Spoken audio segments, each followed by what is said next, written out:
So hey guys, this is your favorite absolute era. So in this video, we will see what if Naruto summons the Incubus demon.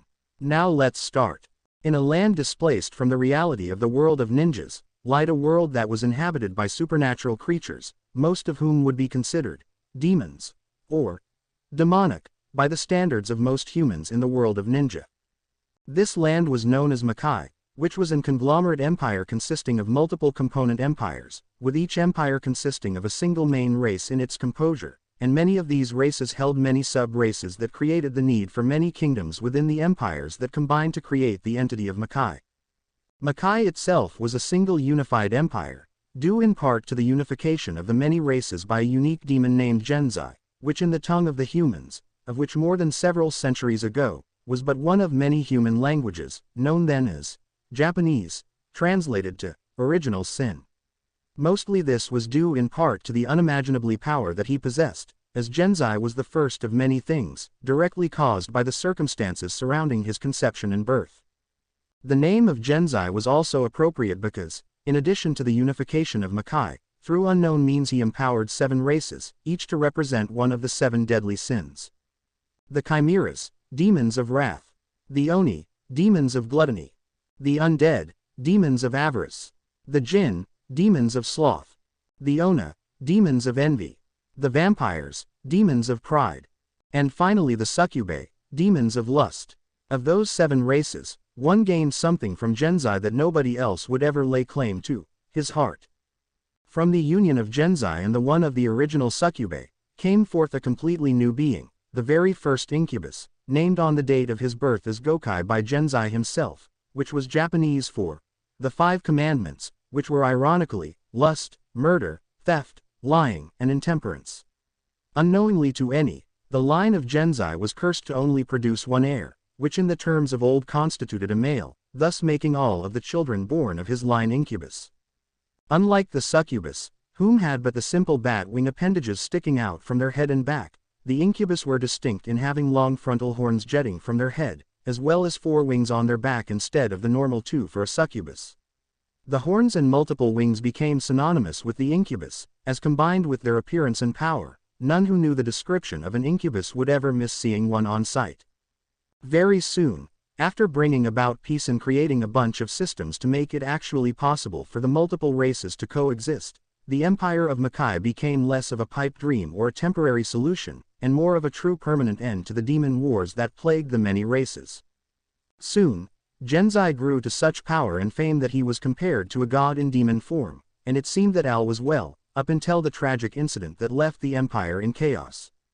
The young Gokai, not even old enough to mate himself, inherited the title of emperor and control of Makai after the mysterious and inexplicable death of his father, and this just being not too long into Genzai's reign, which soon presented the first struggle for complete control of Makai, as the 7 sinful races, as they came to be known as, fought to gain control of Makai and the other races. Gokai proved that their attempts at violence to gain control were futile, because even though he was not old enough to mate and produce his own heir, he was actually much stronger than many demons, his father himself most notably, at his age were in comparison, and it soon became apparent that violence would not serve as the ultimate means to an end in Makai from that point. From then on, the internal wars of politics flared, in particular as to whom would wed the young emperor, as all 7 races knew that their closest chance to gain favor and control was if one of their one shared the throne alongside their emperor. Similar and yet unlike his mother Rusalka, the succubus that birthed Gokai, the young Incubus displayed powers that enamored all around him, being able to effortlessly submerge women in a shroud of lust, and flood men inattentively with an ocean of fear, and to be able to read and partially influence the emotions of those around him.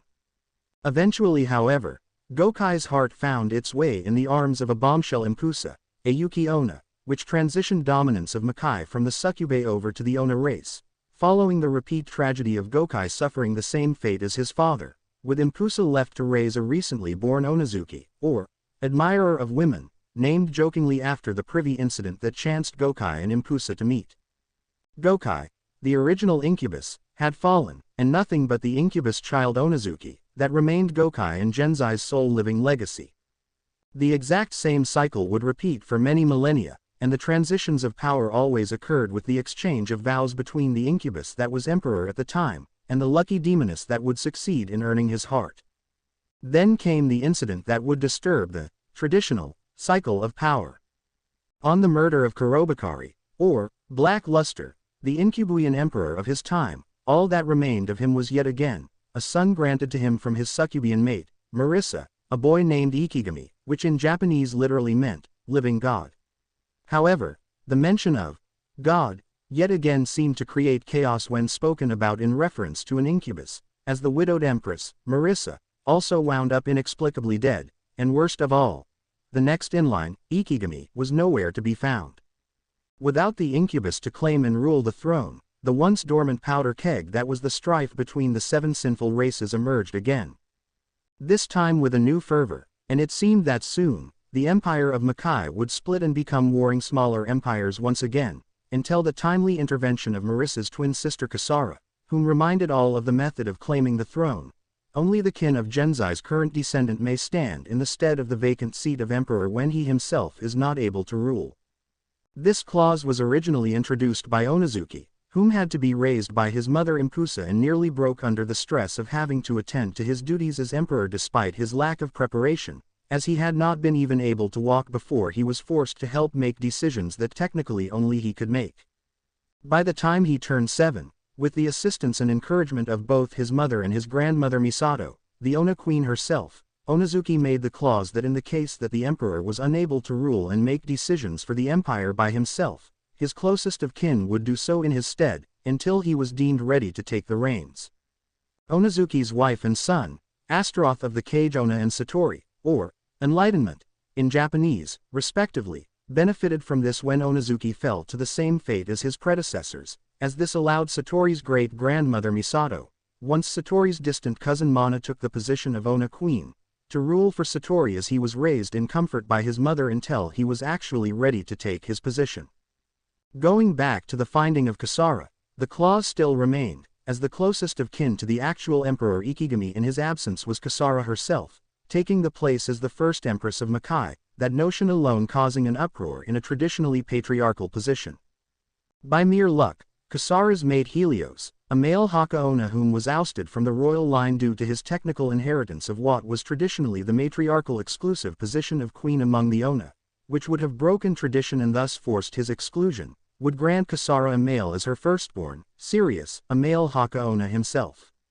With a male taking the position of emperor once again, the internal strife in relation to tradition was cooled somewhat, but the circumstances itself created a shift in the power exchange game.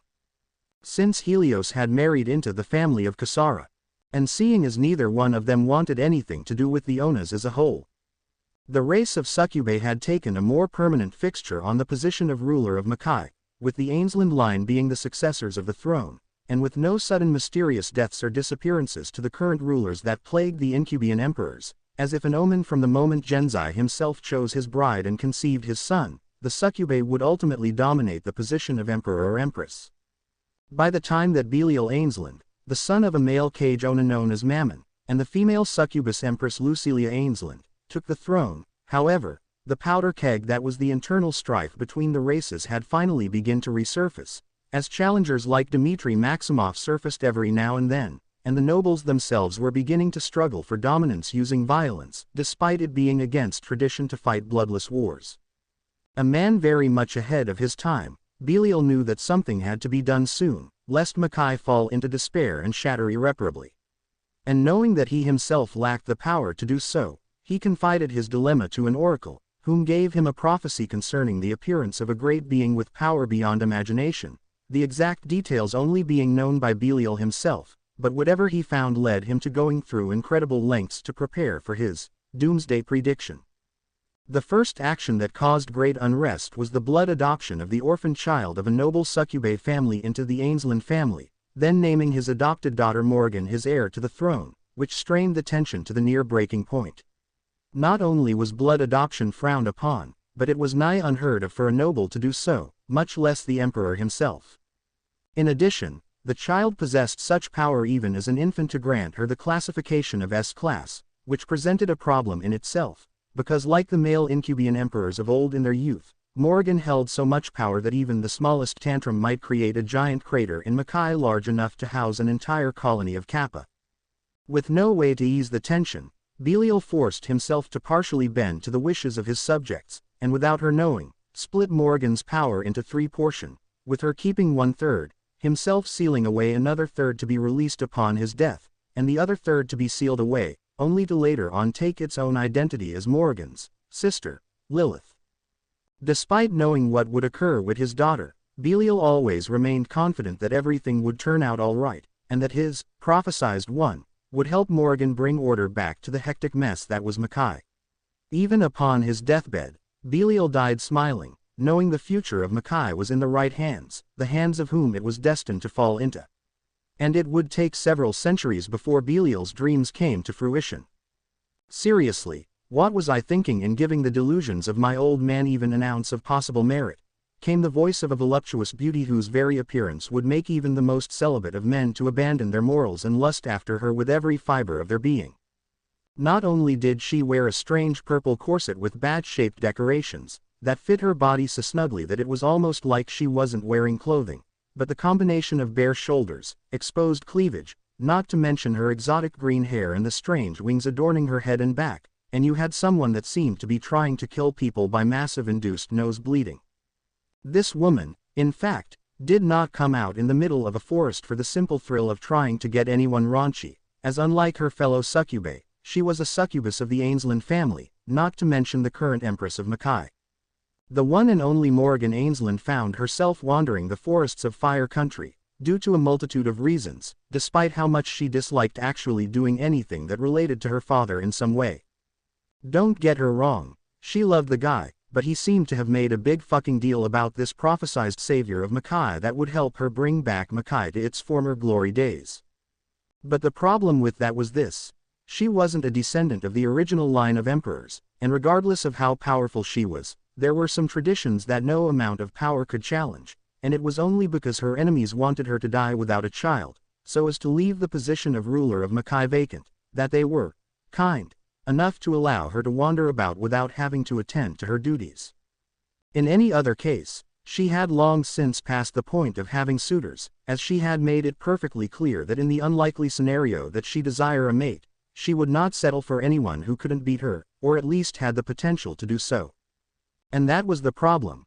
Beings of that much power were hard to come by these days, and with Jeddah rotting in the grave, the closest male she was familiar with that compared to her power was Dimitri, and she would have a gangbang with the entire male population of Oni before she even considered doing anything intimate with that fiend.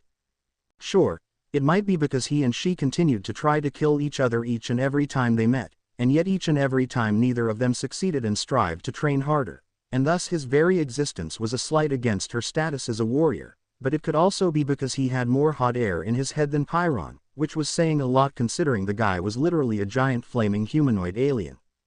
And somebody that couldn't even kill her despite numerous tries, was truly pathetic in Morgan's opinion, but what did she care? It didn't really matter much. The only main reason she would even look for a mate was because the bonding process with a mate would give her own lifespan a boost, although even the strongest humans on this planet would barely give her a boost in her total lifespan beyond 50 years. There were some potential applicants, but most of them didn't seem to interest her. They didn't seem to possess a certain spark, a drive if you will. Let it be said that Morgan didn't settle for anything less than what she felt was best for her, and if she wanted a lover, he would damn well have zeal in order to keep up with her. Even though technically she had never laid with a man physically, as members of the Ainsland family could only sleep with their selected life partner as part of tradition, and while she did like to go out to have fun, she would rather avoid having that kind of fun, versus the political fallout that would accompany her title as being a whore as well as a failure of an empress. Oh yeah, that would go along just fine. Oh finally, I found the place after all this searching. Who the hell places a city in the middle of a damn fucking jungle anyways? And while technically it was a forest that had seemingly held her captive in wandering for what seemed like an eternity, for all she could give a crap, as Morgan had avoided using her powers due to the possibility of altering the humans that wielded their energy to form strange techniques, which apparently could actually hurt her. She had barely managed to avoid suffering burns from a fireball shot by a random ninja with a strange spiral leaf-shaped symbol on the metal band on his head, although the tip of her left back wing got singed, which had earned the fool a one-way ticket to hell via her fist clearing his head off his shoulder, in chunks to boots. Well, this is the fucking place. Now I've got to lay low and not attract any attention. Luckily that nifty trick I learned from my granduncle will make people ignore me naturally, who knew that cage owner's preferred casual means of remaining unnoticed. The cage owner Morgan was referring to was the brother of her adoptive grandfather Mammon, Gressel, whom seemed closer to her own race than his own, if his succubate daughters were any indication. Now I have to figure out what the hell the rest of this description means. Like her father had done before, Morgan had gone to an oracle, the same one her father had gone to, and it had been a bitch to track her down, as when an oracle was trying to lay low and hide, you would be in for a wild goose chase, as they can hide in places that you'd never expect. Seriously, she ended up chasing her through a sewer. It took weeks to rid herself of the smell, and when she did finally catch her, she made the bitch cry before she finally got the information she got. What kind of fucking information is this? She said she was being as straightforward as she could be, which I guess means that all oracles have a need to be at least somewhat difficult as to avoid communicating concrete details. The only thing that stood out from making Morgan's normal appearance was the scrawled note on papyrus that the oracle had given her. Seriously, they still used that crap to write on. I wonder if they use it when they go to the bathroom, or maybe not. The last thing Morgan wanted on her mind was the image of that old bat wiping herself off with a scrawled piece of ghetto paper. Wow, she was hanging way too much around Raptor, now she was starting to talk like the bonehead. Speaking of boneheaded, once again I ask, what kind of fucking physical description is this? The maelstrom will rage for the smallest composite. Hidden beneath a shroud of orange. Scars as real as illusions are not. Marked on either cheek by feral lines. Golden sun shining with violent fervor. Twin oceans that drown all lost within them. Bearing the undeserved mark of shame. For crimes of ancient and young alike. Made as a martyr like those before him. The turning point when Maelstrom meets Empress. And the fate of Makai falls into his hands. Yeah, that makes perfect sense. An orange. Maelstrom. With scars and facial marks. And he's probably blonde with blue eyes. Didn't some crackpot human spout some nonsense about people with those kind of hair and eyes? Of course, most will know who Morgan is referring to, and yes, most of those people shall agree that the person was smoking the wrong type of crack, and was too fucked up to notice. Even after wandering around the village for what seemed like an hour, she had found no sign of any boys with blonde hair and blue eyes, and the funny thing was that blondes were very rare in this city. She had spotted at most 2 blondes, and both of them were girls, and one was even under some strange physical illusion that was beyond Morgan's understanding. But it didn't take a genius to smell the age of the woman, and compare it to her physical appearance, and chalked it down to a woman trying to do whatever she could to stay young and look young. Good luck with that, sweetheart. As for me, I'll stay perfect little me until I croak, so no saggy old skin and body for me. And let it be said that Morgan was a bit childish at times, but then again, this was the woman who was supposed to be running an empire and instead found herself inexplicably babysitting a drunk blue-haired catwoman whom wore even less than herself, and doing so while drunk in her own right. How she avoided getting taken advantage of was beyond her understanding, but who was she to look a gift horse in the mouth? And what do we have here? Idly noticing the illusion of the young but actually very old woman had made her subconsciously aware of any nearby illusions, and to her utter amazement, there was an illusion off to her left, about a couple of meters from her, and every time she looked at it, she knew something was there, but her senses couldn't even detect anything. Is that a demonic illusion? But I've never seen one this powerful. And yet it seems only I'm affected, as while she couldn't see what was in that certain disillusioned spot. She could tell someone was there, because people kept staring at that spot, often glaring at whatever was being hidden from her, and for the life of her if she wasn't so grateful that there really was an illusion that was only affecting her, and not that she was slacking off in her ability to pierce illusions, that she would have questioned whom or whatever it was to have elicited such a uniform and harsh reaction from nearly every single passerby. So something that you are generating is not only making you invisible to me, but is hiding your power. As Morgan could literally taste the power waving off the illusion, and it seemed to pulse from the same spot as the unknown person that she couldn't pinpoint, which indicated that the illusion was being maintained by the person, but the way it pulsed made it seem, crude, as if it wasn't really putting out as much as it should be. And this amount of energy is more than any other human I've seen since, ever. Seriously, for a human, this person was putting energy out that could rival some lower-class demons, and the gap between a demon infant and a full-grown human trained in these arts was greater than the gap between a newborn baby human and the same full-grown human trained in these strange arts. Let me see. Strange, there are also faint traces of foreign demonic energy mixed in with this other demonic energy, and something else, but whatever that is, it's actually, holy shit, am I really? For ladies and gentlemen, Morrigan had gone for more than a few centuries and it took a lot to get her turned on if she wasn't in the mood, and something about this energy that brushed over her managed to stimulate her, in ways that she could have never imagined. She was actually getting ready to orgasm from some freaking demonic illusion. That's it, I don't care if I get seen, I'm breaking this illusion and finding out what the hell was actually trying to attack me sexually. Going in for where she sensed the illusion, reaching out to feel anything until she touched skin, at which point Morrigan channeled her own demonic energy in an attempt to disrupt and cancel the demonic energy fueling this illusion. Unknown to her, she had added a lot more of her own energy than she thought she did, which laid claim due to her aroused state and her being rather excessive in her actions.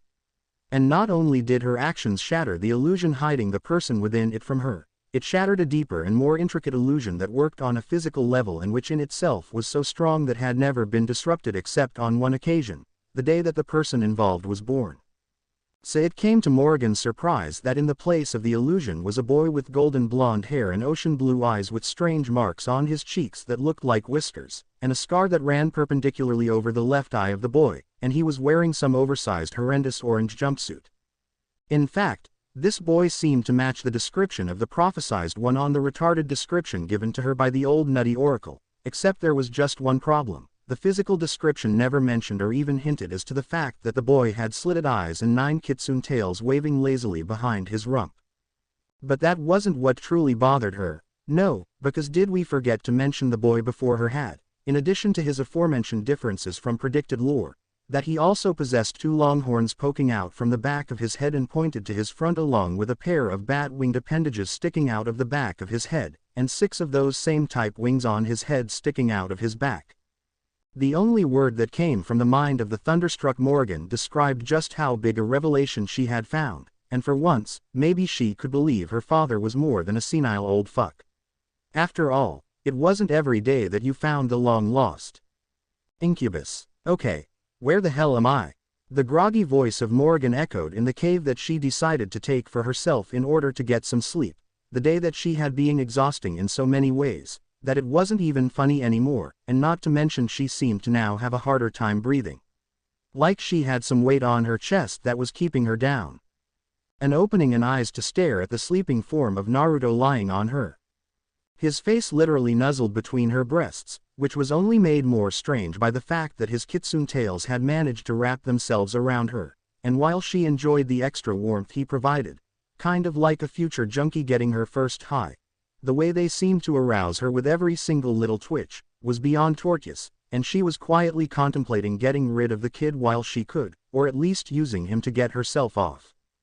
But I can't. Incubus or not, he's still only 4, and he'll have to be 9 before he reaches sexual maturity with the amount of power that he's packing. If only I could jumpstart it.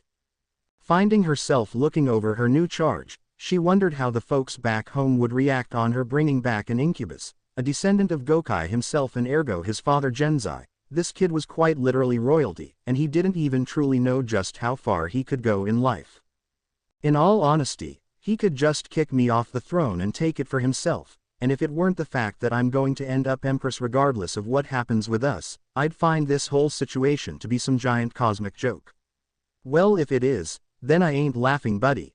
Of course, nobody responded, but what was she expecting? Some idiot to randomly shout, "Pwned," while throwing an axe at her. Okay, seriously, this kid was somehow messing with my mental stability even when he is sleeping.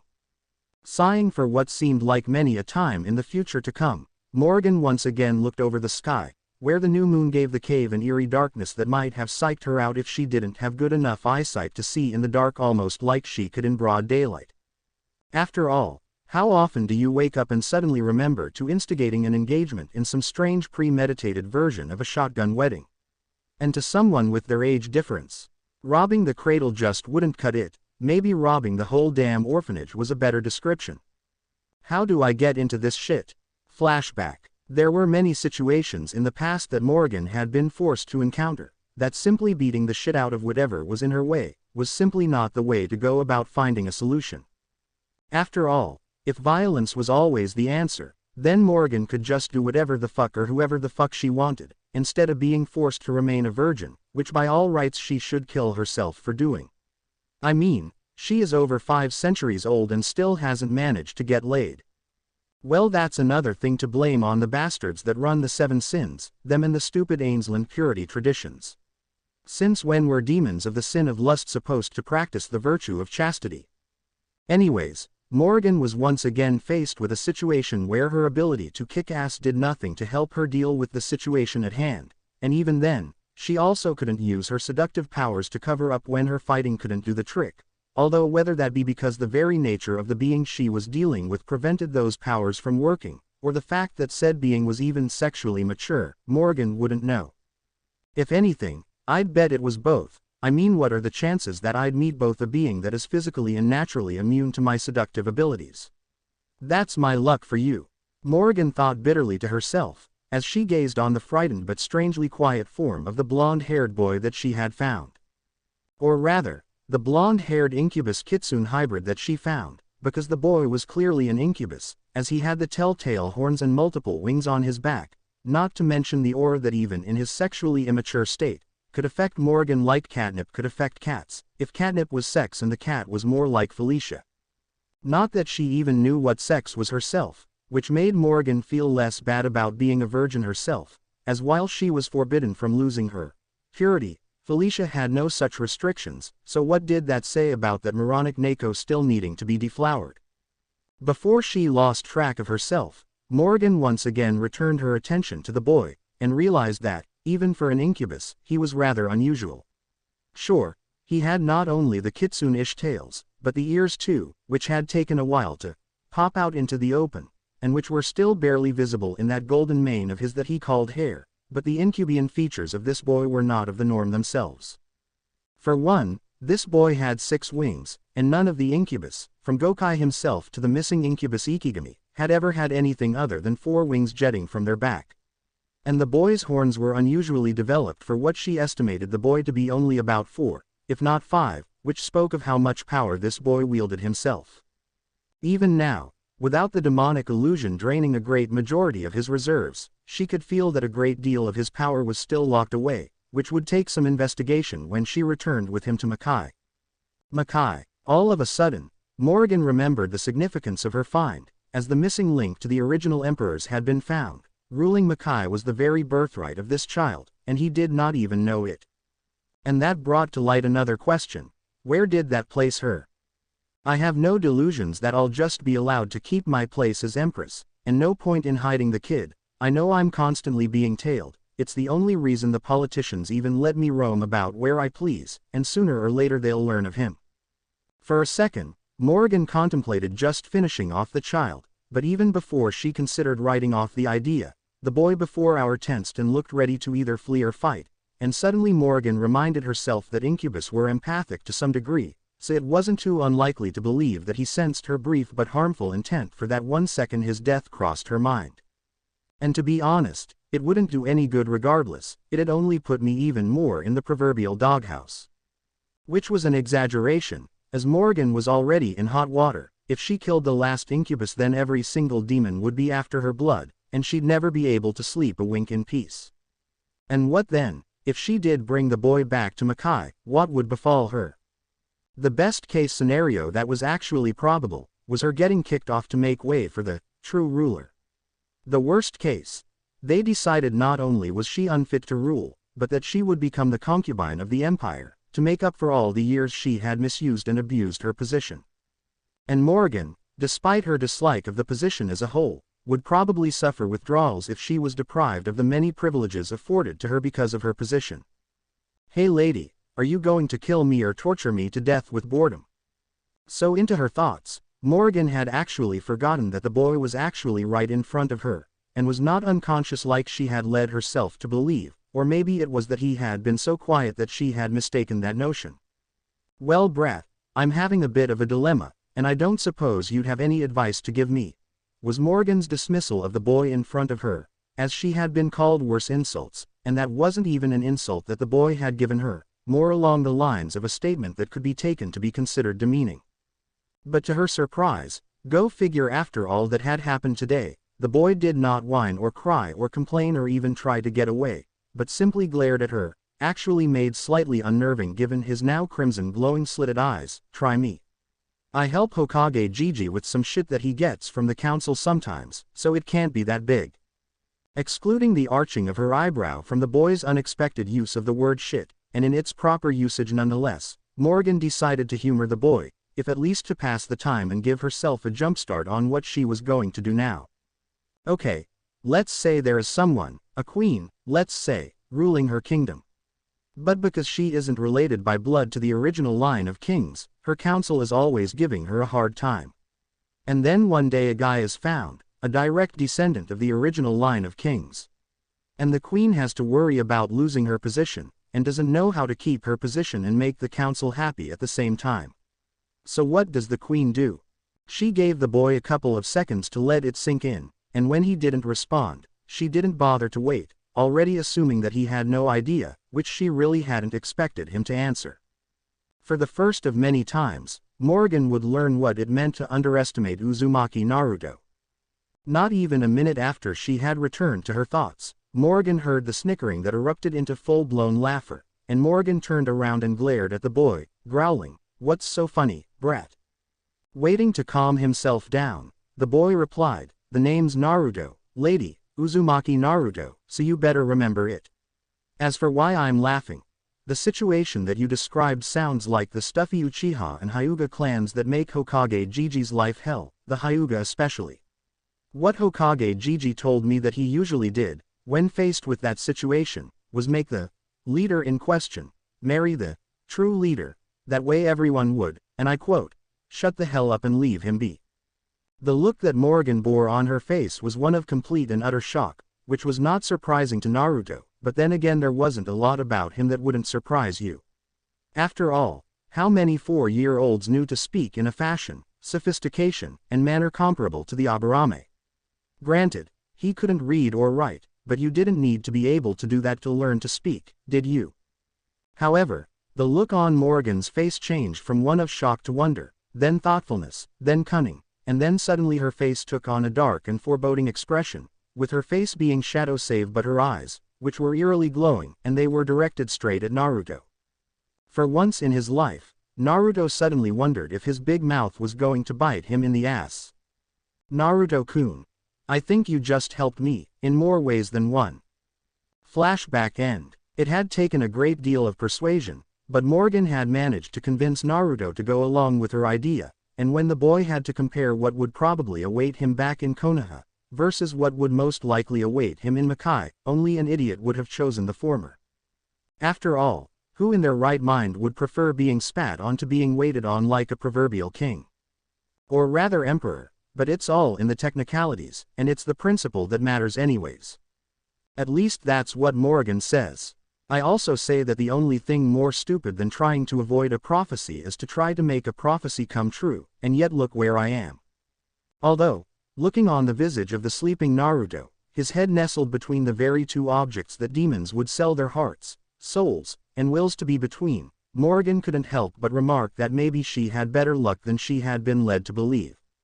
After all, I've always been wanting to find someone potentially strong enough to challenge my power, and in all honesty, it won't take even a century for the boy to be able to match me in power. Looking over the boy, Morgan also looked over the only possession that the boy had kept on hand with him when she first took him into this cave. On the floor nearby was a book that seemed to give off an aura of age and mystical forces, and Morgan couldn't even touch the book without burning her hands. It seemed that whatever it was, only Naruto could touch it, and at the same time only he could inexplicably read the language it was written in despite not being able to even read the written language of the native humans in this realm.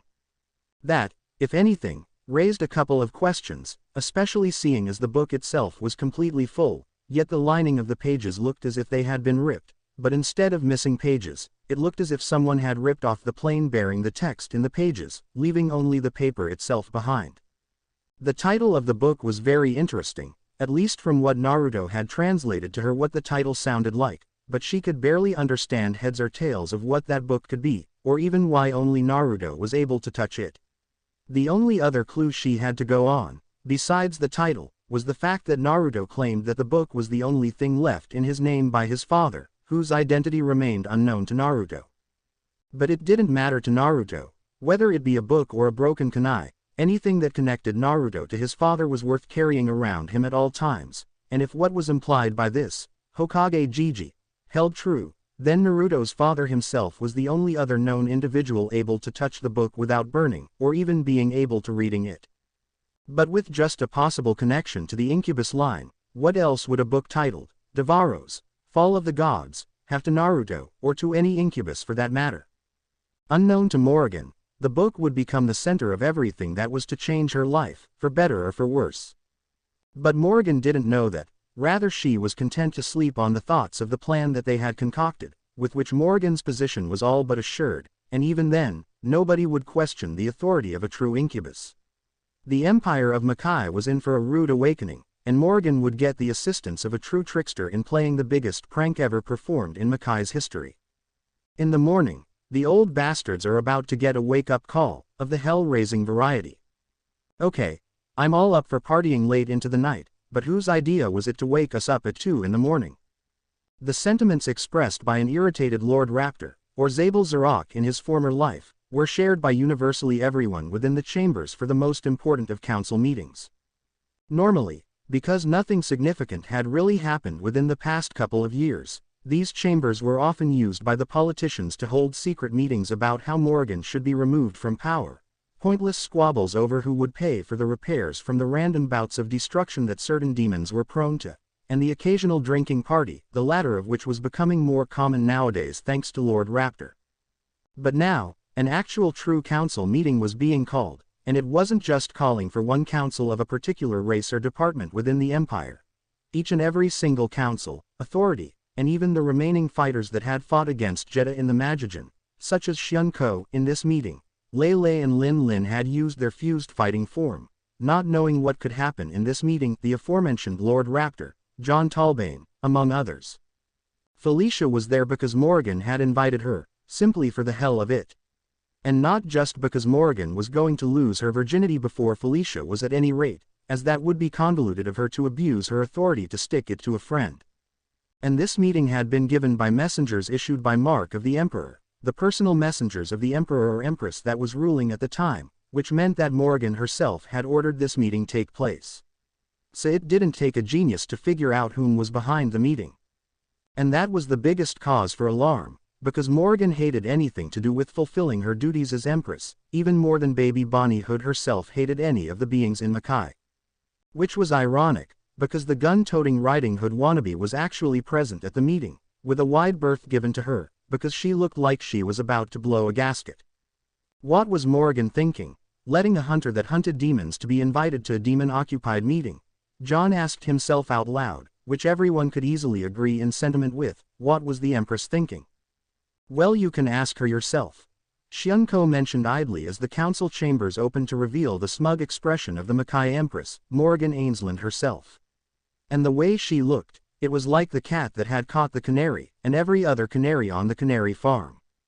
That is, if canaries were raised on farms. And Morrigan was no cat, so what could have happened to her, to make her seem like Dimitri had just died from a fatal case of overinflated ego? And what was that strange thing she had walking in front of her, covered by a black cloak? Greetings, and thank you all for coming here. Morrigan addressed everyone with the proper etiquette and dialect that was befitting of an empress, and that thought was beginning to stir panic, because this was truly a first, Morrigan acting like an empress. Before they could continue their speculation, Morrigan decided to start the proverbial meltdown by stating, I am well aware that Makai has been declining in stability and power over the last couple of centuries, and many believe this to be the result of the falling out brought out by the disappearance of the, at the current time, next in line for the position of Emperor, Ikigami, the last known Incubus. Am I not mistaken? The nods that were given to her only made her smile that much more vicious, and she continued, in addition to that, the shift of power from the line of Gokai to the Ainsland family was seen as one of questionable intelligence, or even a possible seizure of power, am I right? The shaking that denied such thoughts, even though in truth neither they nor Morgan doubted that anyone would believe them at that, but they weren't officially supposed to challenge the Empress, and that suited her just fine. Let them hold in their objections and insults, for when I spring my golden surprise on them, it'll make their reaction all the more sweeter. Well, I have made a discovery that will shake the foundations of present-day Makai, and the questionability of the ruling party for the future to come. And without further ado, Morgan unveiled the strange object hidden under the black cloak that she had kept directly in front of her, to reveal the calm yet bored face of Naruto, whom had found his vision restored to come face to face with a speechless council room. Not even Lord Raptor made a single childish remark. The long-lost Incubus had returned to Makai, and then, as if the tension built up to the breaking point, all at once the silence was shattered by almost every single voice roaring, yelling, screaming, making some incredible exclamation or gesture in regards to what was believed to be an extinct being. All of which was cut short by the sound of a shotgun that was loaded and ready to fire. Baby Bonnie Hood had finally had enough, and her first kill of the day would be the legendary Incubus, once again making them extinct. Knocking over the nearest demon, Bonnie leapt to the nearest table to get as close to Naruto as possible, in order to ensure that her aim held true. But just one look at the innocent visage of Naruto, and Bonnie found herself doubting for that 1 second that she could kill something that looked that young, and that gorgeous. The latter thought Naruto picked up on, and in all actuality, that one thought and second was all Naruto needed. In one moment, Naruto put into practice what Morgan had managed to teach him in the time between leaving the cave and coming here, which was the ability to extend his aura to enrapture beings of the other sex. Even as inexperienced as he was, it only took a matter of one look into Naruto's eyes for Bonnie to be consumed by his eyes and the sexual intensity of his Incubus aura, and Bonnie found herself drowning in a sea of pleasure without any direct source. The pleasure went from very much intensity, to so much, then to too much, and then overload, and within the span of seconds Bonnie ended up fainting in a heap on herself. All one had to do was see the dripping mess and the vivid scent that seemed to drive many a male demon into a rut, as one could find from her panties, that Bonnie had wet and knocked herself out in the single most intense orgasm that she had ever experienced. Lord Raptor was the first to speak in response to the second silence that had drifted upon the defeat of baby Bonnie Hood, and quoted the reaction best, "Oh my God, the dream came true.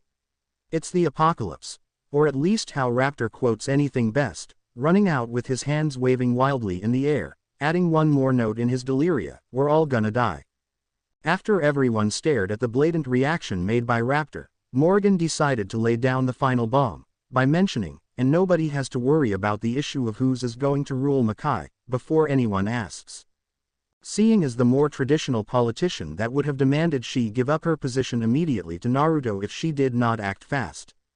Morgan drawled, "Originally, I had a hard time figuring out whom would rule and whom would lose power, when my darling Naruto-kun here, and at this time, Morgan made a point to pick him up and nuzzle him from behind, making the boy the envy of every hot-blooded male in the vicinity due to how the boy's head was yet again being crushed between Morgan's unmatched bust. And waving the engagement ring that she had mysteriously procured sometime between leaving the cave and arriving here, Morgan brought down the final stroke, provided me with a possible solution that would satisfy all parties. Allow me to announce that I am officially engaged to Naruto, to be wed when Naruto reaches his sexual maturity. We will both rule as the Emperor and Empress or Makai." And as Morgan stared at the frozen and unmoving expressions from all those that had spoken ill of her, Morgan chuckled and idly whispered to the boy within her cleavage, "I think they took it pretty well, don't you think, Naruto-kun?" The deadpan response given by Naruto was the perfect summary of what had happened in this meeting. They fell for it. Hook, line, suckers. "So doctor, what is the diagnosis? Will he live, NYA? Oh ha ha, very funny. So funny, in fact, that my license to laugh expired early. Dude, that made absolutely no sense. Raptor, do us all a favor and quit stating the obvious. John, sarcasm really isn't your thing, so I suggest you avoid its use in the future. Felicia, I'd tell you to stop being an airhead, but I can already tell that's too much to ask of you. No problem, LLBA. I apologize, Your Highness, it won't happen again. Meanie, you three are more trouble than you are worth. Sigh, Richtofen, what do the scanners say about Naruto-kun? We find ourselves observing Morgan and her party, consisting of Lord Raptor, whom had come out of sheer boredom. Felicia, whom also had nothing better to do, and she couldn't help but stare at the individual lying on the table in the middle of this setting. The revenant known as Dr. Edward Richtofen, whom despite having never ever ventured out of Makai, had the look and feel of a German mad scientist baby Bonnie Hood, whom alternated between glaring at every other being around her with the intent to kill, and then glancing at the same figure as Felicia, blushing like a Japanese schoolgirl in front of her secondary school crush, and these were some of the ones whom were the most interested in, whom was apparently the center of attention. While the others, like John Talbane and Xian Ko, were interested, along with a choice few other individuals, none were more interested than the previous listed individuals, whom all were currently in a facility reminiscent of modern-day laboratories, complete with high-tech gizmos and gadgets whirring and beeping and generally confusing anyone whom tried to figure out what they were for, that served as a private research center for the benefit of the Empress herself. As it stood, Dr. Richtofen was in fact the leading researcher at this facility, and he was currently running tests and scans on the individual lying on the flat table in the next room, whom could not see the others through the one-way mirror glass placed in the wall dividing these two rooms. The individual that was being studied was none other than Uzumaki Naruto, the newly discovered, last Incubus, and ergo, the direct descendant of the line of emperors, which made him also the heir apparent for the role of emperor. And with the plan that he and Morgan had planned together, or rather, Morgan had devised on her own, and then convinced him to go along with, and Naruto had simply edited certain parts of the plan, all for the benefit of attaining the maximum amount of effect, the newly announced fiancée of Morgan herself. At this moment, he was being examined by Dr. Richtofen to validate his status as an incubus, as while he looked the part of the incubus, the fact that he also had the traits of Kitsune, not to mention the irregularities in Hisone incubian traits, made it pretty easy for many individuals to be skeptical that Naruto was indeed the long-lost incubus. And in just a few hours, Dr. Richtofen was going to find the results of his analysis. "Yeah, it is finished," Dr. Richtofen exclaimed, once the strange machine near the left corner of the room farthest from the door started to beep, and then a detailed analysis report began to appear on the computer screen that Dr. Richtofen had been anxiously staring at for the past 20 minutes. Morgan was the first to react, and asked, with a slight bit of uncertainty, which made sense, seeing as this analysis could either make her or break her, on the off chance that Naruto wasn't the legendary incubus. "So Richtofen, what does the analysis say?" And of course, Lord Raptor had to add his own 2 cents in. Is he or is he not the chosen one of the prophecy that will bring balance to the force of Guff? That earned him a few looks that clearly questioned just what exactly he was referencing to, which was once again moot, seeing as Lord Raptor was essentially the Deadpool of the Makai community. The response given by Dr. Richtofen showed that he was, at the moment, all business, completely ignoring Lord Raptor's attempt to convert others to his own religion of insanity, and instead looked at Morgan with an amused eye, that hinted at how he somehow knew the turmoil going through his Empress's head, which only made her more aggravated instead of calmed. When the Revenant had finally decided that enough suspense had been built, he replied, "The DNA Magi computer confirms the genetic relation between the blood samples of all of the previous Incubian emperors, down to the missing Ikigami himself, and the prince, young Lord Naruto. He is, without a doubt, their descendant." The sigh of relief that Morgan let out was overshadowed by the few gasps made by the party members present whom had originally doubted the validity of Morgan's claim, as this was essentially stating that their disbelief was but mere delusion, and thus it solidified the realization that Morgan was going to stay in her role as Empress, only that his time, the claims made against her would become invalidated now that she was also engaged to marry the heir apparent for the throne of Makai. And had the non-believers not demanded that a thorough scan be given to Naruto to validate his claim to the ruling position, they might have been in a better position to challenge Morgan's authority. However, by erasing all doubt of Naruto's status, they had essentially erased all chances to keep Morgan from staying as Empress, as by being engaged to the heir apparent of Makai, Morgan had accomplished a rather underhanded maneuver, the very intention that she and her newly-to-be husband had both planned on. For you see, up until Morrigan's rather sudden and unexpected engagement to Naruto, she had always had trouble gaining the support needed to implement many of the policies she should have been able to, due to her questionable status as Empress.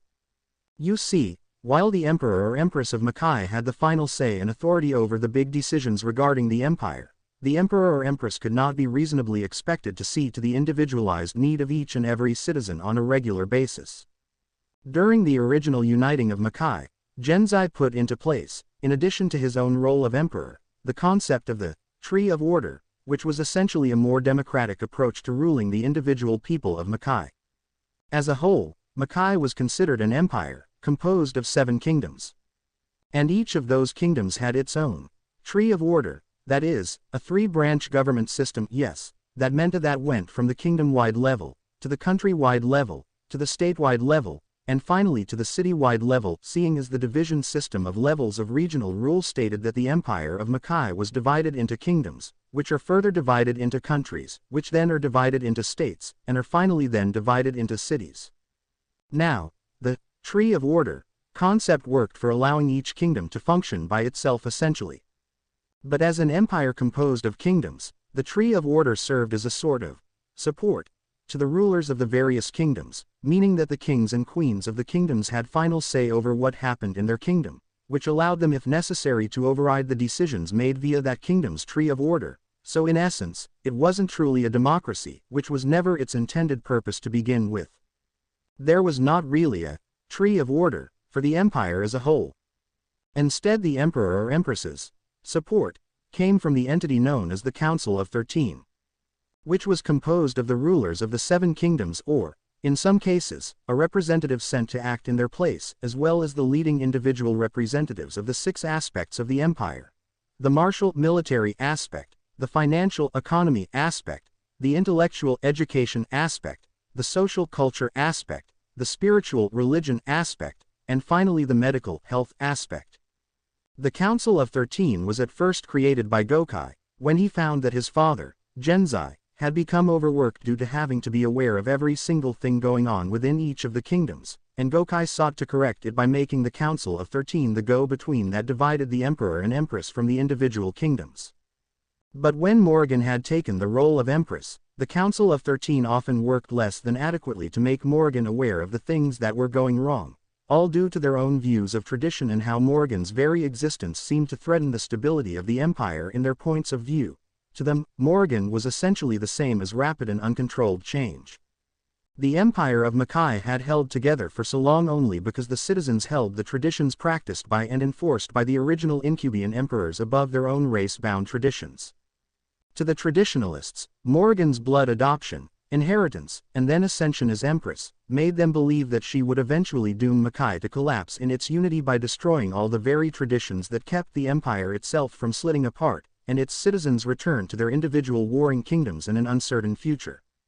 Unlike the Council of Konoha, whose main flaw lied in the selfish desire to obtain more power and wealth that made them corrupt, the Council of 13 made things difficult for Morrigan, simply because they truly believed that as long as they kept making things difficult for Morrigan, she would have to put effort into doing her job, and by making her put effort they hoped to instill into her some respect for the traditions that she abhorred so much, if not for her own benefit, then for the benefit of her empire. The fact that Morrigan was rather lazy and detested any work relating to her duties as Empress, only made things harder for her, and so long as the Council of 13 held the recurring debate of how questionable was Morrigan's position as Empress, not to mention whether or not she truly deserved her position after all her negligence. Yet, with Naruto now in the picture, the Council of 13 finally realized just what this means exactly for their supposed political weapon that was Morrigan's shakable claim to the throne. No longer was Morrigan just the adopted daughter of a false emperor from a line of false emperors whom inherited the throne by luck. She was now the intended partner of marriage for Uzumaki Naruto, the true heir of the throne, and by proxy, Morrigan would become an empress in the traditional sense via marrying the emperor, or in this case, emperor-to-be. Which meant that the Council of 13 no longer had any way to challenge Morrigan on the grounds of her lack of credible claim to the ruling position of Makai, because Morrigan was the real deal now. So while the members of the Council of 13 simply gawked in utter shock with the sudden realization that Morgan was now politically immune to any of their usual interference, Morgan chuckled silently to herself, once again thanking whatever deity was listening to her prayers for setting her up to meet that blonde-haired underage fiancé of hers. While the others contemplated the short and long-term impacts that the revelation of Naruto's existence would have. Dr. Richtofen seemed to hum in thought as he noticed a strange anomaly within the data analysis of Naruto, and suddenly he began to type frantically with an inexplicable vigor, and then he began moving back and forth between different computer stations, moving and observing and detailing with disturbing ferociousness, and everyone whom had been entranced by the news that Naruto without a doubt truly was the long-lost heir shifted their attention to the strange behavior of the doctor. It became even more interesting when Dr. Richtofen apparently found something so surprising that he had actually called in his entire team, and the guests that accompanied Morgan were all witness to the bizarre sight of literally dozens of researchers of various races moving back and forth between this room, the room Naruto was in, and various rooms throughout the facility, when not less than 5 minutes before, the place had been comparable to a ghost town. And what the researchers were trying to confirm or deny escaped the guests, all of whom could only catch snippets of individual conversations among the myriad of words, both exchanged and exclaimed. None of this makes any sense. It would explain why we're picking up so many energy signatures from him. But that doesn't explain how this could even happen. Are you sure that these results are not a simple typo or mistake of sorts? Yes, I reran the test 5 times already. This is unprecedented. What could this mean? Apparently, Baby Bonnie Hood had finally had enough of seeing so many demons running around. It might have also been the various female demon researchers ogling, checking, and even petting Naruto, whom was sedated at the moment and unable to respond to any of them, and grabbed Dr. Richtofen the next time he passed by the door, and pulled him from the hallway, before slamming him against the nearest wall, and demanding to know, what the hell is going on?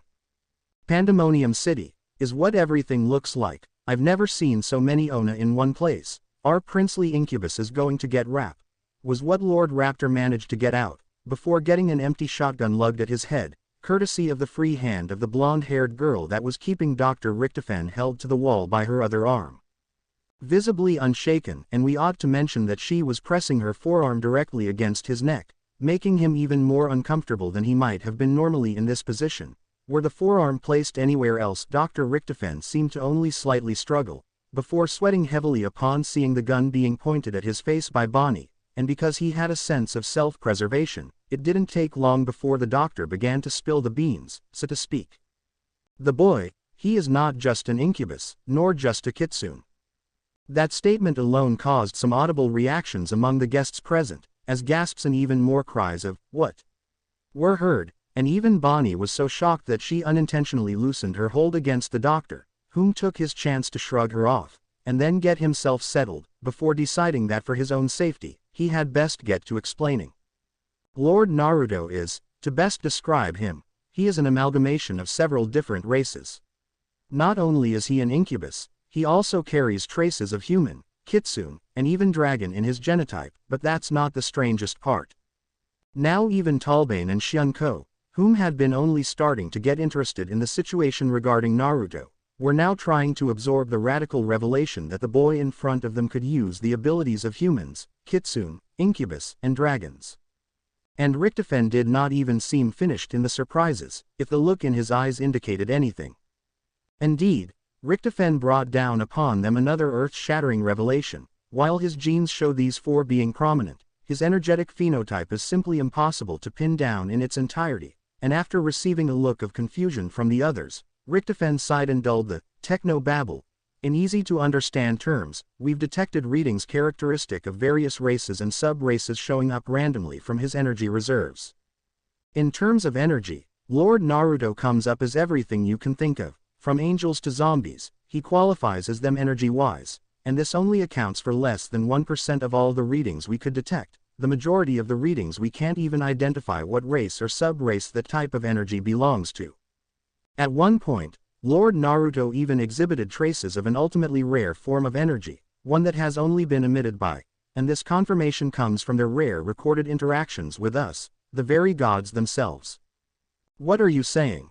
was Morgan's response, as she beat all the others to the punch in reacting to that bit of news, because either Richtofen was trying to pull their leg, or he was really saying that, if you identified a being's race by their energy alone, then Naruto could be identified as every race known to Makai, and then some. You heard right. Lord Naruto is truly what you might call an amalgamation of life, energy-wise at least. But that's not the strangest part. No, the strangest part lies in the fact that, among the various random energies we pick up, there's one specific energy that, well, it's there, and yet not there at the same time, and whenever we try to get a better reading of it, the energy seems to shift to make it so that we can't observe it. It's almost as if the energy itself is sentient. Before they were even given the opportunity to react to that tidbit, Richtofen laid down the single most disturbing thing that he had observed, and even he himself seemed to drop any amusement he had previously gained by taunting the others with knowledge that could only be understood by centuries of study and diligence and understanding of the incredible complexity of crossing magical energies with machine-like constructions, and then getting the proper programming to work on each and then to make them compatible. Let's just say that for the moment, it was best to stay out of Richtofen's mind, because only those fluent in technobabble would even be able to attempt to try to understand a tenth of whatever was currently running through the insane river of thoughts inside that revenant's head. Anyways, Richtofen's serious change in demeanor startled Morrigan, because as far as she was aware of, Richtofen was never the kind to get serious over anything, the proof being that, despite being threatened at gunpoint by Bonnie, Richtofen never seemed to truly lose his playful demeanor, and if anyone could handle Bonnie at that position, then chances were they could handle pretty much anything. Basically, that meant that this bit of news was freaky enough to make the eternally playful Richtofen actually lose his grin, which meant that whatever he had to say was something you did not want to miss. We've done various scans of his energy output, and up until before that strange energy began to act up and avoid all our attempts to study it, we managed to scan the extent to its power, and every time we tried to measure that strange energy, the scale exploded, or overloaded to be more precise. And upon their looks that begged a deeper explanation, Richtofen elaborated, the usual scales we have extend from a massive range, and normally our normal range's maximum is equivalent to the total recorded of energy of Genzai himself at his max. Wait, you mean that this energy surpasses Genzai's energy at his max? Was the question John Talbane managed to ask before anyone else could. Richtofen nodded his head, but wasn't finished just yet. We were very surprised, and continually brought in new scanners with extended range, going from 10 times Genzai's max, to 100 times Genzai's max, all the way up to 1,000,000 times Genzai's max energy output. Richtofen then added ominously, and no matter how high we raised it, the scanners broke from an energy overload. The scanners simply could not even get headway in measuring the extent of this energy's output. This was not all the different exhibited energies, this was just one single source of energy, of which we could barely even get a scan on, and still that bare bit that we scanned destroyed all our scanners due to its intensity. Imagine. We, quite literally, barely scratched the surface of this energy, and even that little bit overwhelmed anything we could use to measure it. Just imagine what the full extent of it could do. Wait, you can't, because you simply can't comprehend an energy akin to a googolplex. That alone was enough to bring everyone to an immediate halt in any thoughts they had running through their head, and for good reason. Genzai was so powerful that even at his young age, he had power comparable to a god. Even his regular, meaning non-combatant, power output was on the same tier as the gods when they came to this realm for anything beyond needing to use their power. And then to hear this. For a power to exist that exceeded the power of a god's by over 1,000,000-fold. And even still, it was but a drop of water that did not even compare to the full ocean itself. Morrigan, just where did you find this boy? Was the curious question Richtofen had to ask, because he had the time needed to process and comprehend all of this, while the others did not, and furthermore, if Richtofen had information as to the origins of this phenom was too much an understatement to be anything more than an insult to Naruto's status, then there was a chance that Richtofen could shed some light on this impossibility. After all, Richtofen had a vested interest in Naruto. Not just because of his status as an incubus, but the fact that Naruto also possessed a book written in what was believed to be an ancient hierarchic text that no mortal or god had any familiarity with.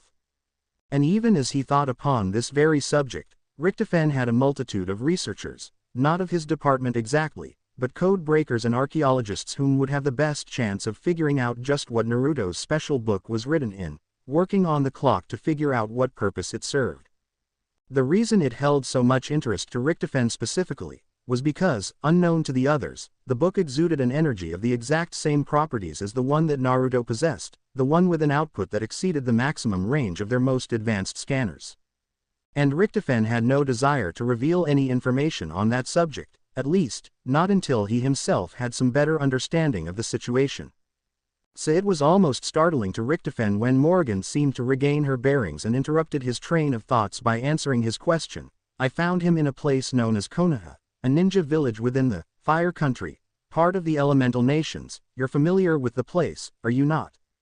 Surprisingly to all, it was the normally quiet Shunko whom responded to Morrigan's question. Are those not the lands where the humans possess control over their life energies and manipulate the elements using their energy, the one they refer to as chakra? Morrigan's reply was blunt and to the point, the very same. My question is, the inquisitive John Talbane asked, why was the Incubian prince living among humans? To which Lord Raptor inquired on his own behalf, probably that ties in with the question of why does he have human heritage. Even more disturbing was that instead of an answer to either of those questions, yet another question was proposed, by Bonnie of all potential speakers. More importantly, why does he seem to be some sort of Incubus Kitsune hybrid? The others present in the room seemed to once again grow uncomfortable with the reaffirmation that they were sharing the room with a renowned demon hunter who abhorred their kind, and this seemed to aggravate her further, but luckily Felicia managed to dissipate any building animosity by adding on to the stream of questions. And where does the bit about dragon come in, NYA? I believe I can answer that. A new voice announced from the doorway, and the people present turned to face one Dr. Ludwig Maxis, an even more infamous ghoul doctor than Richtofen, whom coincidentally happened to be his brother-in-law. Along with Dr. Maxis was his 6-year-old daughter Samantha Maxis, whom squealed with joy as she ran to hug Richtofen while exclaiming, Uncle Ed, to which Richtofen chuckled and replied, Und wie ist meine Lieblings nicht? One while affectionately ruffling her hair to both his amusement and her annoyance. Sehr gut, Danke, Samantha replied, while her pet hellhound Fluffy walked over to get her own head patted, much to everyone's amusement, seeing as far as they could tell, Richtofen did not seem like the family type, or the affectionate type for that matter, appearances be damned. Yes, she had been practicing her German, seeing as her mother decided that you were a good influence on her, and wanted her to get more familiar with the work environment, seeing as she does want to follow in your footsteps, Schwager. Dr. Maxis replied venomously to an unspoken question, which only caused Richtofen to leer at the husband of his younger sister. Unaware of the history between these two, Lord Raptor stealthily, or as stealthily as he deluded himself into believing he was, made his way next to Morrigan, and whispered his question, what's the deal between these two? As both doctors seemed to stare down one another, Morrigan quietly explained, there exists a strange relationship between Dr. Maxis and Dr. Richtofen. See, Maxis and Richtofen were part of some secret project that I can't tell you about seeing as I don't know anything about it, having been run under my father and kept absolutely hush-hush. Richtofen was always trying to outdo Maxis, without much luck, seeing as my father and Maxis were rather buddy-buddy, and thus people usually sided with Maxis on any important decisions for that alone. Add that Richtofen's younger sister seemed to have taken a liking to Maxis, and that this particular sister was the one that Richtofen had fully exhibited the older brother guard dog mentality towards, and you have a recipe for disaster. When the project was finally dismissed, and the need for the participants to dedicate all their time to the project ended as well, both Maxis and Richtofen's younger sister Valeria started the whole falling in love phase, and nothing Richtofen could do managed to stop it. A few years later Valeria and Maxis are married, and sweet little Samantha is born. Richtofen doesn't take kindly to defeat, and finds a strange form of revenge, if you could call it such. Richtofen tries time and time again to be a bigger influence in Samantha's life than either Maxis or Valeria, in the hopes of taunting Maxis with the idolization of his daughter. Already he's managed to convince his sister to let him hire tutors for Samantha to learn all sorts of advanced learning subjects, including German, and not to mention getting Samantha hooked into Richtofen's kind of work.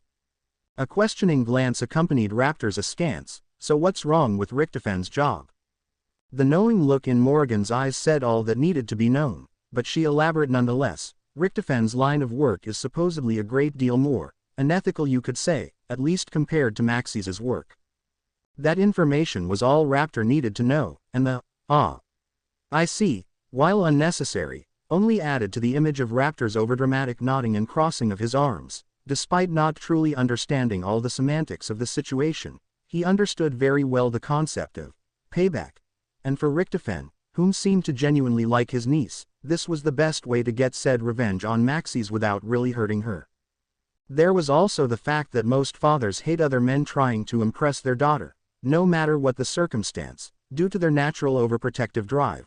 Not that anything of that sort would ever develop, Morgan noted, as Richtofan was rather asexual to begin with, seeing as he had never seemed to be romantically or sexually interested in anyone. Even she seemed to escape his eye. So, you were going to tell us about... Bonnie managed to get out, seeming strangely calmed and composed whenever the subject of the Incubian prince seemed to cross her mind, something that Lord Raptor had noticed, and, if things became even more surreal, he would be sure to use this as teasing material down the road. Yes, I was getting to that. Dr. Maxey's managed to say before looking at Richtofan and then saying, I had some friends of mine assist me in my own research alongside Edward's here, and I came up with a startling discovery. The reason we could never find the Incubian heir over the years, and the reason we only discovered Lord Naruto as of recent, is due to an illusion that hid him from demons, that was placed on his genes. His what? A random member of the Council of 13 shouted, and for good reason. As far as anyone knew, an illusion of any kind could only be placed onto a person themselves, and it was rather difficult to actually affect only a small portion of a person with an illusion, and nobody had ever heard of an illusion placed on someone's genetic makeup, much less what that would even mean. Dr. Maxey's was well aware of that kind of thinking, and answered in detail. There were traces of an extremely powerful illusion, which could be traced through his very genetics themselves. Further investigation revealed that this illusion was paternal-based, meaning that the father was the one whom passed it down, and yes, that meant the Incubian portion of his genetic makeup was directly tied in with this illusion. This illusion hid all traces of demonic heritage and even our energy, and only allowed a portion of the demonic abilities to manifest, essentially making the bearers of the illusion to appear human. For further inquiry, we went up the tree of paternal grandfathers to find the very first individual with this illusion placed, and lo and behold, we confirmed it. Ikigami never died. He was brought to the human world, and had this genetic illusion placed on him to make him appear human, and left there to rot essentially. Maxey's finished with no small amount of distaste, as he knew very well how insulting it would be for Makai's own heir to be reduced to a mere human. Before the others could even process this information, John begged to ask the question that seemed to be bothering him for quite some time, but how does that explain his other characteristics? Which drew a look of sympathy from others, as they knew he himself had his issues with his heritage before, and to see this possible difficulty in the life of this child, it would only seem appropriate for John to want to help his proverbial brother in suffering. After all, both John and Naruto knew what it was like to be reviled by human society. Ah yes, the Kitsune characteristics, they're strangely a cross between artificial and naturally present, Maxey's explained, drawing a look of shock from Richtofan and surprisingly Samantha, whom seemed to be the only ones whom understood what exactly that entailed, and it was Samantha that replied, Father, you don't mean. Indeed I do, Samantha, and I am proud to see you are very able in this field, and loath am I to admit it. My brother-in-law seems to be a good teacher for you. Maxey's relented in admitting, complete with sigh and lowered head, which caused Richtofan to gain a shit-eating grin and for Samantha to gain a kilowatt smile, and Richtofan even decided, well, we've done a lot of talking, why not let Samantha explain for this once? Morgan had to admit, the entire situation seemed rather cute, and were Morgan not the touchy-feely type, Naruto notwithstanding, she would have found the look on Samantha's face as worthy of a fangirlish hug.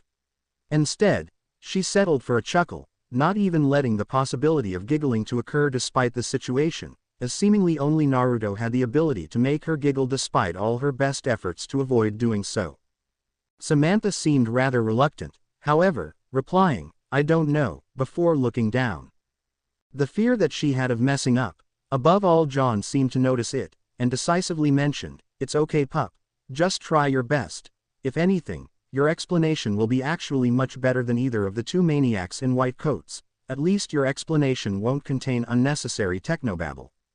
The response drew laughs from those around. Even Bonnie seemed to appreciate the mood, or she seemed to be more lax in the presence of the young Samantha, although Lord Raptor's falling over and rolling on the floor drew the ire of both Maxis and Richtofen, whom did not appreciate his apparent enjoyment at their expense, and it took Xianko kicking him in the ribs to get him to calm down.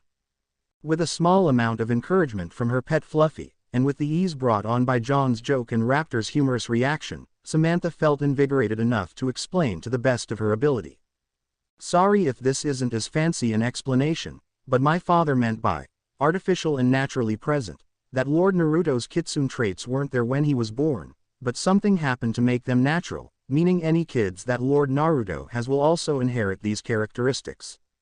The explanation itself was both intelligent and yet simple, and as John had mentioned, free of any unnecessarily complicated words or terms that would otherwise draw attention away from the actual point, which everyone including John liked, and he even admitted it. You know, if we had more people like you Samantha working in the science department, I think everyone could understand science that much more easily.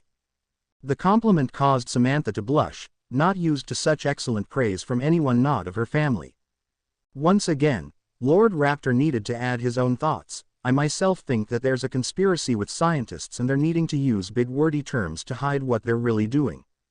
The general consensus reaction from everyone, even Naruto, whom was in the other room and unable to know anything going on in the other room due to soundproofing, was a sweat drop, and a look of utter embarrassment from being in the same room as Lord Raptor. That was followed by a unanimous denial of whatever point that Raptor had, and that they were to avoid listening to anything he said if they wanted to retain their sanity. Both Richtofen and Maxis in particular looked rather pleased, as despite their own reservations against each other, their efforts in teaching Samantha seemed to have paid off, as not only had she explained everything without error, but she had done so in a way that nobody could misunderstand what was being said. Maybe I ought to do what Richtofen has been doing after all, and let Samantha sit down at my meetings and lectures. If anything, she could explain some of the rather complex details of my work to my colleagues and trainees, Maxis idly thought, although he would rather die than admit that to Richtofen, as he had already given acknowledgement to Richtofen once today, any more and he might as well give up this rivalry and admit defeat. Samantha herself seemed to brighten up with all the praise, especially that of her father and uncle. She looked just about ready to burst with happiness. Fluffy, while not understanding what was happening, was able to detect that Samantha was feeling proud of herself, as well as excited at being able to do scientific explanations like her father and uncle, so Fluffy too seemed to radiate the mood of happiness, if her attempts to drown Samantha's face in drool were any indication, much to her own chagrin and to everyone else's amusement. However, the fun had to end sometimes, and Richtofen decided to do it as smoothly as possible. So Maxis, if what Samantha says is correct, then what are the circumstances that could make Lord Naruto acquire them in the first place? That was, in everyone's opinion, the million-dollar question of the moment. And Maxis answered without a hitch. There are several cases that could explain this. 1. A kitsune attempted a blood ritual on Lord Naruto to grant him these traits. 2. A kitsune was going to die or was dead and sealed its soul and energy into Lord Naruto to survive. 3. A kitsune named Naruto its heir. After saying that, Maxis added, however, each of these three presents a problem in application. Blood rituals, such as the blood adoption ritual that Empress Morrigan underwent, are very tricky and difficult, and the farther the difference in both genetic relation and overall species separation between the adopter and adoptee, the greater the chances of failure. Empress Morrigan's success rate for her adoption ritual by Lord Beel was about 1 in 54,000. Even if we were to factor the Incubian heritage of Lord Naruto, the illusion made him, for all accounts, a human, and thus successfully undergoing a blood ritual, when applied at birth, mind you, as doing so is statistically the safest to do this. The chances of actual success would be about 1 in 38 billion. Complete and utter silence followed that statement. But Maxis, like Richtofen earlier, seemed to be starting a chain of surprises for them, and they already sensed that they were in for a heck of another explanation.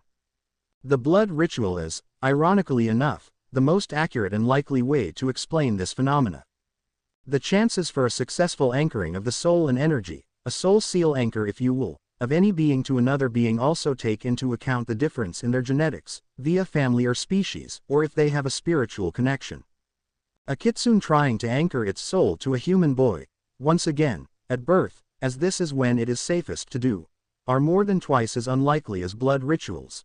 A 1 in 83 billion chance of success, Maxis exclaimed, to the widening shock of everyone, and no, he was not yet finished. Without even giving them a reprieve from the last example, Maxis exclaimed once more, and the unknown forces behind claimed and then accepting an heir. Factor in whether the selected heir is of blood, spiritual, or same species relation to the claimer, same as the previous two, but the heir selection also takes into consideration other things, like their personality and talents, whether they be present or future, and a myriad of other things that nobody really has any true understanding of. And do you know, for a kitsune to do the same thing, in the previous two cases I mentioned, do you know the chances of success? Nobody said a word, even Lord Raptor and Bonnie were quiet and anxious to hear the answer. The answer that Maxis gave rocked them to their very core. If we assume a perfect scenario where everything does match up, around 1 in 1 3/4 trillion chance, and this is assuming everything is perfect, the kitsune and human are essentially identical in personality and other non-blood, spiritual, and species-related traits that would appear in life, and the human infant was just born. And neither of any of these guarantee that he would adopt all the physical characteristics of the kitsune. Once again, the only one whom seemed unconcerned about the details was Fluffy, being the only one unable to understand what had been revealed. Dr. Maxis looked at everyone in the room, slowly turning to see into the eyes of each and every face, and not even the glare of Bonnie could break his expression, and finally he stated what he had been itching to say this entire time. Do you know what tests showed? The tests showed that the boy underwent the first, second, and third possible explanation for his status, all within the first day he was born. Lord Naruto is quite literally a practical walking implausibility, if not an impossibility. Everyone there suddenly looked at Naruto, wondering, what the hell are you? The only exception was Richtofen, whom was the least surprised, having had his own suspicions given the circumstances, and then he decided to speak upon something he had on his mind. So, assuming he is this, walking implausibility, then tell me, how does he exhibit the dominant physical characteristics of both kitsune and incubus, when genetically speaking, it cannot happen? Looking around at the others, Richtofen elaborated for those whom were unaware of this case. When demons of different species or subspecies mate and produce offspring, the child is a hybrid, and possesses the chance of expressing species-restricted traits and abilities of both parents. However, the gender of the child determines what their species-related physical phenotype, that is, what species they look mostly like. If an interspecies couple conceives children, all males will express the phenotype of their father, and all females will express the phenotype of their mother. This is an obvious thing that everyone here knows. It's the entire basis behind the patriarchal, or matriarchal, in the case of the Yuki-Onna, biased system of importance amongst members of the 7 kingdoms of Makai. While ranting, Richtofen paced back and forth, catching the eye of everyone as he seemed very sure of whatever it was that he was trying to say. And not everyone was patient enough to wait out to hear the actual point of this information that everyone here, save Bonnie, due to her very nature as a human, was expected and even to a certain extent required, in the case of the rulers and or representatives of the 7 kingdoms, though fortunately for them, Richtofen was finally getting around to his point, stopping for the sake of dramatic flair and to gain a more significant response to his next few words. What Richtofen wanted to say was this: there are only 2 possible scenarios where this phenomena does not happen between 2 hybrid demons. The first is when the existence of a majority non-expressed genotype within the child's parents replaces the usual gender-specific phenotype of either parent. Thus, if a male Kage-Onna that had a vampire mother mates and conceives with a female Yuki-Onna with a vampire father, the child, regardless of gender, has a distinct chance at possibly turning out to have a vampire phenotype, basically, being a vampire, thus breaking away from the norm of adopting the phenotype of the parent of the same gender. The only other scenario that prevents this from happening is if a certain inherited gene from the genetics of one parent are so dominant that if inherited, they overrule all other possible expressible phenotypes. There is only one such recorded case of a race bearing genetic superdominance, and do you know what that is? Let me tell you: the Incubian gene. So how is it that the boy can express the phenotype of both a kitsune and an incubus. Once again, silence permeated the room, which was slowly becoming less of a research station and more of a drama stage, with everyone listening being the audience, and everyone directly involved in conversation being the actors. And like an actor, Maxis reacted without seeming to need a cue, and replied without giving Richtofen the time needed to question everything further, but that's just it. The traits aren't kitsune at all. The reaction of everyone besides Maxis, even Fluffy herself seemed incredulous, was as expected. What? Almost knocked back by the verbal explosion of everyone in the room, whom looked rather close to forming a hate mob, Maxis decided another explanation was needed, as they seemed furious with being led on somehow about Naruto's status, and Morgan herself looked like she was seconds away from throttling the life out of Maxis. Kitsune, as you are well aware of, do not use yokai like most other demons do. They use their magic and magical energies, and they all possess a Hoshi no Tama. Tell me, Edward, did you find anything strange about the kitsune portion of Lord Naruto's energies? Almost as if Maxis was psychic, Richtofen indeed looked surprised, and then contemplative, and mentioned, well, yes, the energies weren't just magical, they also consisted of yokai and, you could say, a demonic form of the chakra that the humans that Lord Naruto lived amongst used. The response that Maxis had was expectant, and the wisdom that his years had produced seemed to show itself now, and boy did he look impressive. The boy's feature are not kitsune, they are yuko, and they are not the normal kind of yuko. However, what exactly is so unusual about the nature of this yuko, I have yet to determine. And before Richtofen could even say his next piece, as if in possession of the ability to see into the future, Maxis interrupted Richtofen's attempt to open his mouth and offered his preemptive rebuttal. And no, Edward, the yuko is not in any way connected with the other bizarre energy you have been observing, the one that cost us all of our energy readers, whatever that is, not even the yuko compares.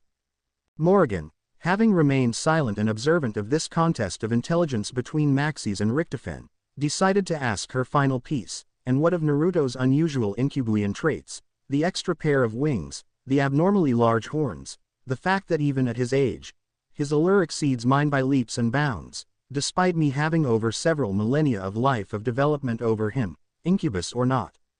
For once, all that Maxis could say was, your guess, your highness, is as good as mine. The end. Remember to subscribe and like this video. See you in the next video.